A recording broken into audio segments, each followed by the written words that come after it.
नमस्कार, मी मयुरी आणि आपण पाहत आहात 7 स्टार न्यूज।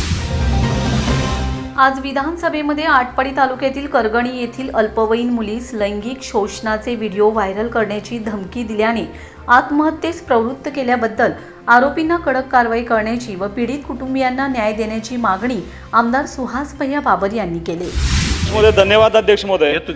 अध्यक्ष महोदय, पॉइंट ऑफ इन्फॉर्मेशनच्या माध्यमातून एक अत्यंत गंभीर बाब मी तुमच्या नजरेसमोर आणणार आहे। सांगली जिल्ह्यातील आटपाडी तालुक्यातील करगणी येथील अल्पवयीन मुलीला लैंगिक शोषणाचे व्हिडिओ व्हायरल करण्याची धमकी दिली आणि त्या मुलीनं त्या दुर्दैवानं आत्महत्या केली। त्या मुलीला न्याय मिळवून देण्यासाठी मी तुमच्या माध्यमातून या ठिकाणी विनंती करणार आहे।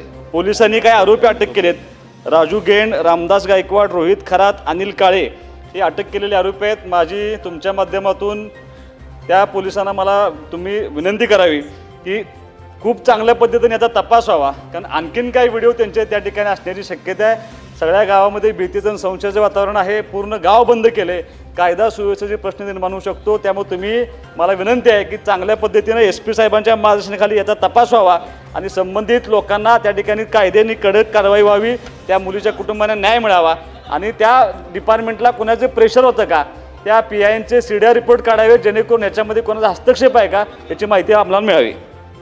Bureau report 7 star news.